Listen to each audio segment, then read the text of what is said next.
Hello, everybody. Hello, hello. Hope all of you are doing good. Um, my name is Quincy Armando Narib, Quincy Narib, better yet. Today's video is about the death caused by sexual immorality and masturbation. So please stay tuned. To get into it, sexual immorality is not only sleeping with a partner or with someone that you are not married to. Sexual immorality also involves masturbation. So basically, I'm going to name this the death caused by sexual immorality and masturbation, maybe to give a more broader picture.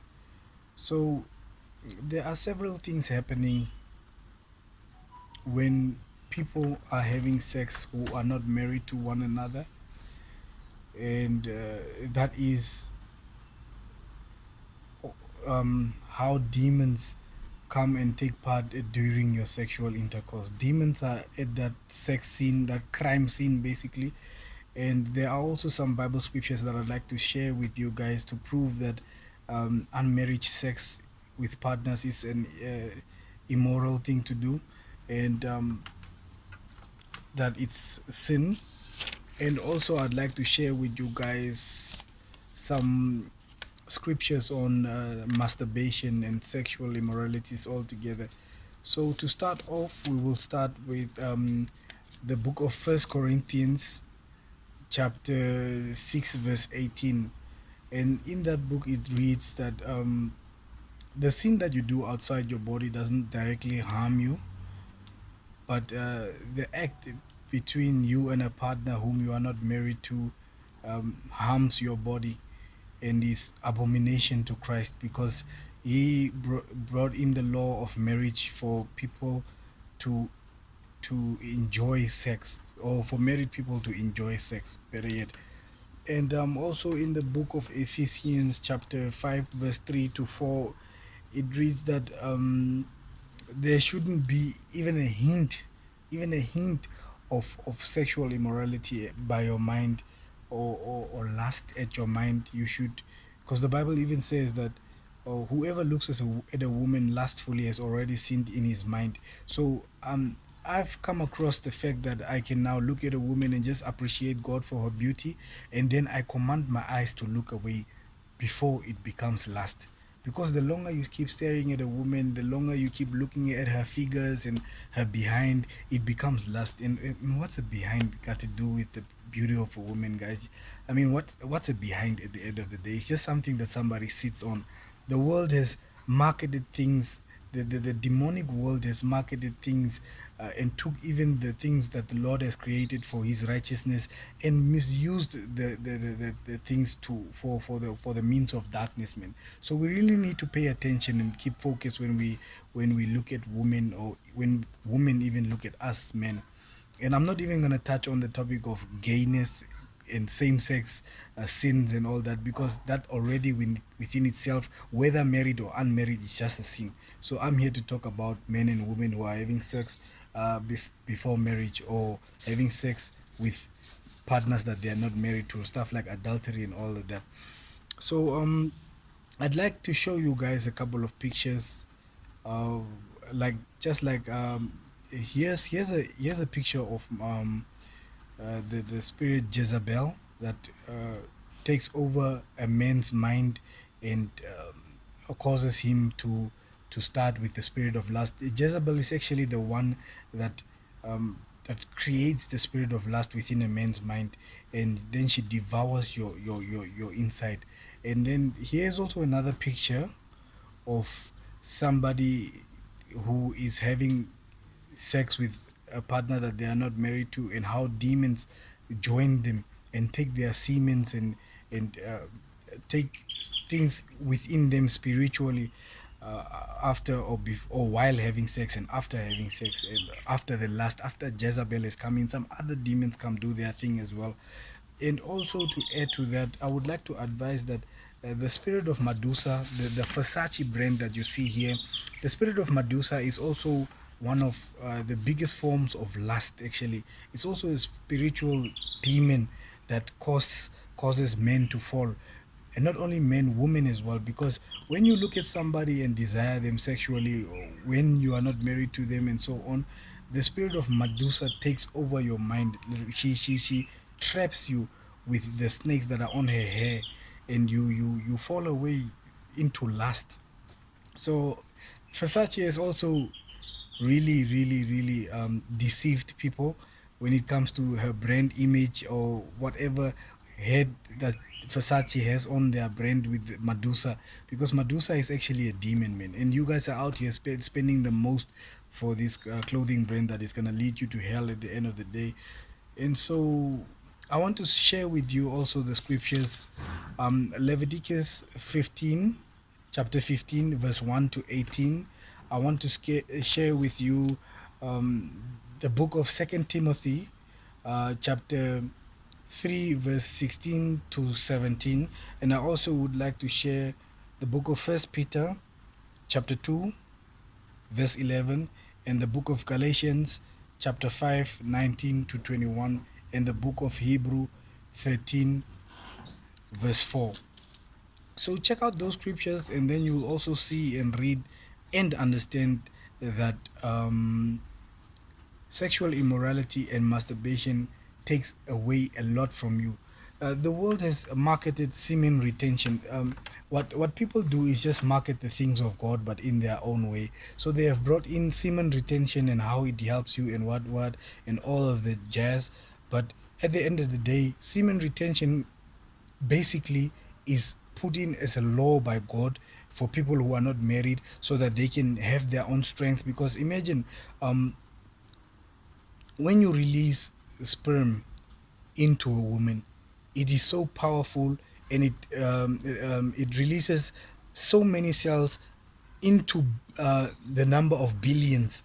Billions of cells are released into that woman, and the ovary is taken up by the fastest cell, which is now us, the people being born and all.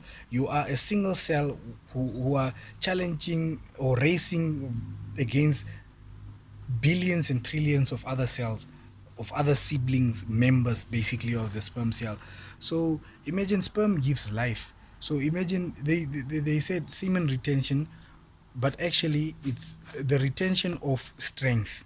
You understand? That's the Bible explanation for it. When you keep your semen or your sperm or your cum for yourself, when you do not masturbate or have sex like me, you see, I've got different jobs, opportunities. I had 4 different jobs since I've been in Venduk, and this is only my 7th month now. And I've got called. I resigned yesterday by this current job that I am at now. I gave them a resignation letter yesterday. I did not even know why I'm giving it so soon yet, without getting offers or contracts to sign by the new jobs. But today, the very next day, which is today, I got phone calls in the morning when I was on my morning jog. When I was on my way just taking a jog, I got a first phone call saying that I should go sign my contract. And after that phone call, I got a second one while I'm on my way to work, saying that I should be at an interview on Tuesday. So this is what abstaining from sexual immorality does. I didn't know that I will get phone calls today for interviews and to go sign a job contract, but I resigned yesterday already. Because why? Because I am in tune with the Spirit of Jesus Christ. I am.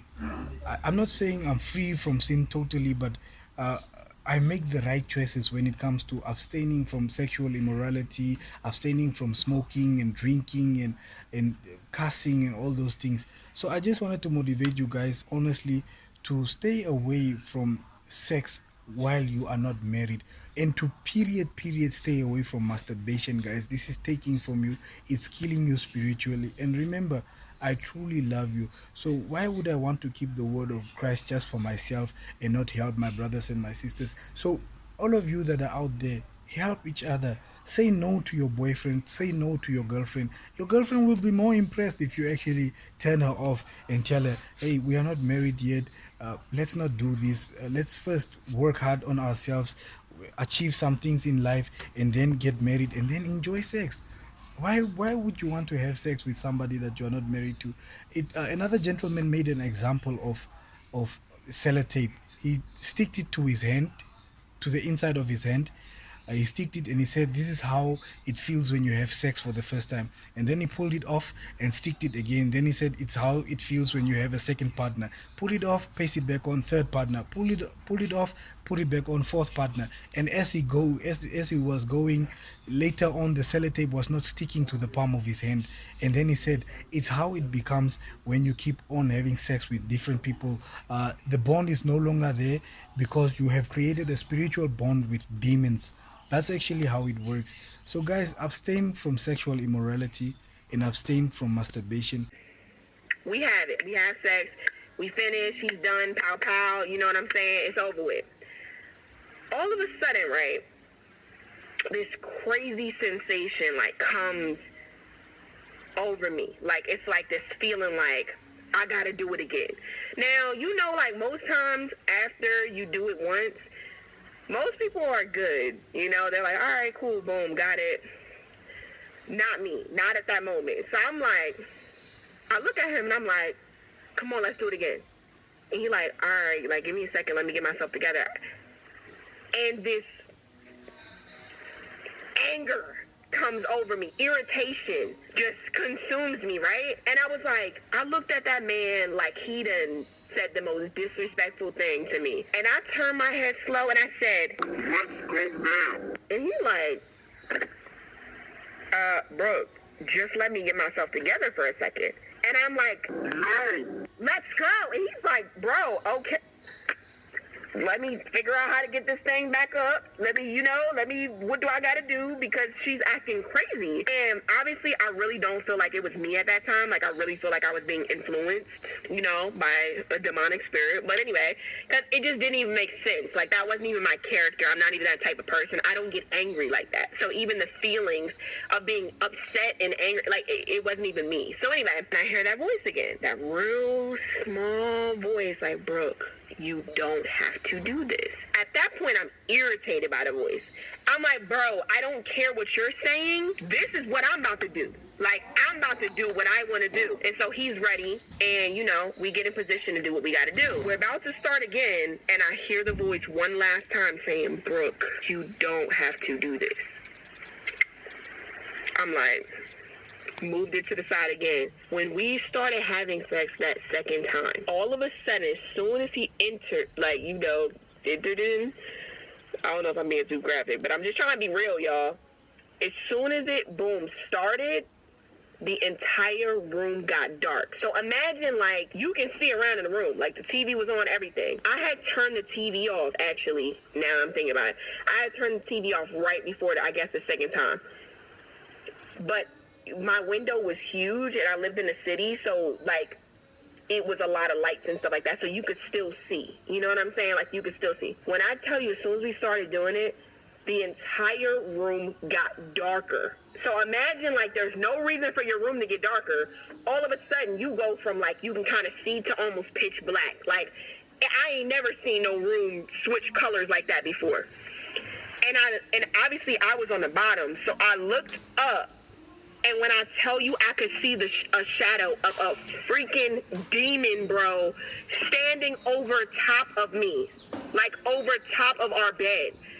I'm sitting there like, bro, like, so he's like, he's moving, like, whatever.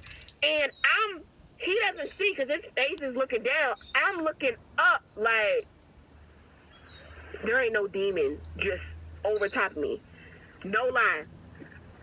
Bro, as he continued having sex with me, I'm trying to, like, filter so I don't get, yellow marks.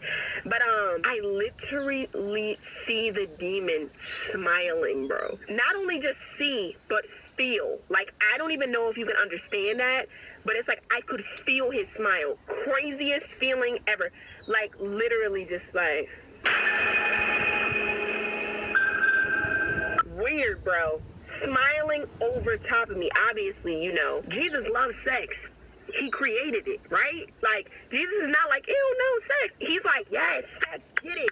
Let's go. In the proper form, which is when you're married. In the marriage, the Bible said the marriage bed is undefiled. That means when you get married, you can do whatever you want. I mean, not bringing other people in, but other than that, like, you got free reign. You can get it popping however you want. Like, God takes that as worship to him. You know what I mean? So it's like he created this, but he created this when you're married. And because we weren't married, it was like going against Christ. So anyway, bro, after that, my whole entire stomach felt sick. I felt nauseous. I thought I was about to throw up. I'm like, bro, we're done. He's finished. He's sleeping, knocked out, snore, all of that. He's good. Like, you know what I'm saying? He just got 2 rounds of some goodness. Sorry, Jesus, my bad. You know, I'm saved, but you know, anyway, he got to reel me in. And I'm sitting there for hours, bro. Hours, sick to my stomach. Then I'm trying to talk to God. So I just wanted to ignore him. And now I'm trying to talk to him. God, was that you? Was that you that was telling me not to do it? God, don't hear his voice. Hours going past, don't hear his voice. God, was that you? Was that you? Stomach, I literally thought I was gonna vomit. I don't even know how I didn't throw up. My stomach was twisting and turning. I'm scared to go to sleep. I can't even sleep. Everything. Worst feeling I've ever felt in my life. Like, no death, no breakup, no getting cheated on. Nothing felt like the way that I was feeling right then and there. And so I'm sitting there like, bro, it wasn't until the sun started coming up, 5-6 hours later, and I heard that little small voice again. And he said, Brooke, do you know how you feel right now? And I was like, yes. And he was like, that's how I feel when you disobey me. Bro, I literally told God right then and there, I said, God, I haven't been serving you, but I would never want to make you feel like that ever again. I would never want nobody, not even my worst enemy. Like, y'all might think I'm being dramatic, but I'm telling you, the sickness, the feeling I felt was insane. So if that's how God feels when I disobey him purposely, bro, I don't want to do that to the person who created me. Bro, I don't even want people that I know to feel like that. Like, it was horrible. Nothing I've experienced has ever felt like that before. And I told God, I was like, okay, Lord, if you just take this feeling away from me, I promise you I'll go celibate. I promise you I will start today. Like, I won't until I'm married, I will not do this again. And he took the feeling away from me. But, bro, what a learning lesson. What a learning lesson, bro. Like and subscribe and hit the ring notification button so that you can get updates on my next videos as well, guys. Let's grow in the word of Jesus Christ, please, and share as well with your friends so that they too can be enlightened. Have a good day. Love you all.